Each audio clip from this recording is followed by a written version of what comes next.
સમાચારમાં હવે વાત કરીશું અમદાવાદની કે જ્યાં કફ સિરપની આડમાં નશાના કારોબારનો થયો છે પર્દાફાશ। અમદાવાદમાં નશાનો નવો ટ્રેન્ડ હવે ચિંતાજનક સ્તરે પહોંચી ગયો।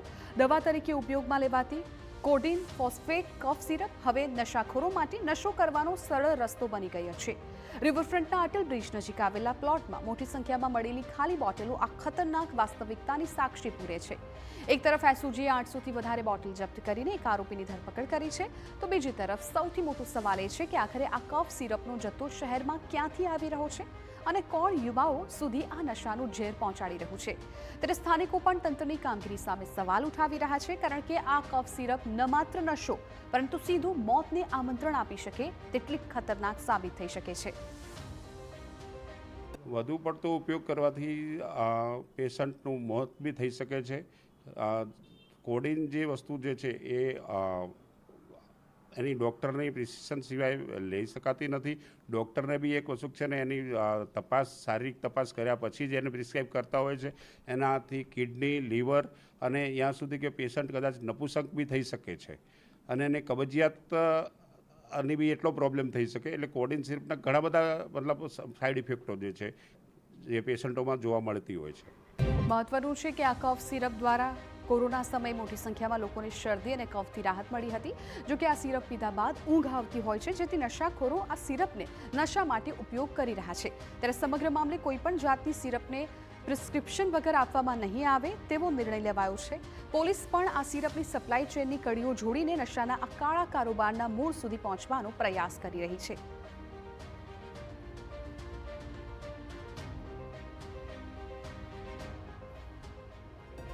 કોડીન ફોસ્ફેટ એક એવી કફ સિરપ છે કે જેનો ઉપયોગ દવા કરતાં નશામાં વધારે થાય છે। એટલે કે જે લોકોને નશો કરવો હોય છે એ લોકો આ કફ સિરપનો ઉપયોગ કરે છે। આ કફ સિરપ શું છે, કેવી રીતે એની સપ્લાય ચેન છે અને સમગ્ર મુદ્દે આ વિશે ચર્ચા કરવા માટે આપણી સાથે એસઓજીના ડીસીપી ત્રિપાઠી સર જોડાઈ ચૂક્યા છે। સર, આપની સાથેથી જાણવા માંગીશ, આ જે કોડીન ફોસ્ફેટ જે કફ સિરપ છે એ બેઝિકલી કેવી રીતે આખી એની સપ્લાય ચેન ચાલતી હોય છે, શું છે આખી એની માહિતી? જી, જે પ્રમાણે આપે વાત કરી, કોડીન બેસિકલી કફ સિરપ તરીકે અને કેટલાક કિસ્સાઓમાં પેઇન રિલીવર તરીકે એનો ઉપયોગ જે મેડિકલ પ્રેક્ટિશનર છે અથવા કોઈ ડૉક્ટર છે એ કોઈ દર્દીને પ્રિસ્ક્રાઇબ કરી શકે છે અને એના ઉપરથી એને પોતાની બીમારીના હિસાબે એનાથી લાભ લઈ શકે છે। પરંતુ કેટલાક કિસ્સાઓમાં આ જે કફ સિરપ છે એ બેસિકલી ઓપિયમ બેઝડ પ્રોડક્ટ છે અને આ કફ સિરપના કેટલાક લોકોએ મિસયુઝ કરીને એને એક માદક દ્રવ્ય તરીકે યુઝ કરીને નશા કરવાની પ્રવૃત્તિ પણ એ ધ્યાને ઉપર આવેલી છે। અને છેલ્લા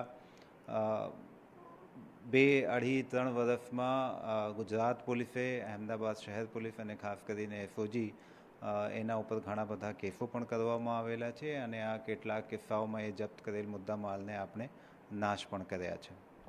એક આપને એ પણ સવાલ પૂછવા માગું છું કે હવે એસઓજી કયા પ્રકારની કાર્યવાહી હાથ ધરશે? કેમ કે અગાઉ પણ એસઓજીએ કેસ કરીને જે છે અમુક મુદ્દામાલ જેટલો અમુક જથ્થો જપ્ત કર્યો છે, તો આગળ કયા પ્રકારની કાર્યવાહી કરવામાં આવે છે, કયા પ્રકારનું ચેકિંગ, અને આ જે લોકો વેપાર કરે છે એના વિરુદ્ધ કયા પ્રકારની કડક કાર્યવાહી? ફ્યુચરમાં પણ સમગ્ર ટીમને એવી સૂચના આપી છે કે એવી કોઈ પણ રીતે એનો જે મેડિસિન છે એનો ડાયવર્ઝન આ પ્રકારની માર્કેટમાં થતા હોય તો એના ઉપર ખૂબ જ કડકાઈમાં કાર્યવાહી કરવામાં આવે।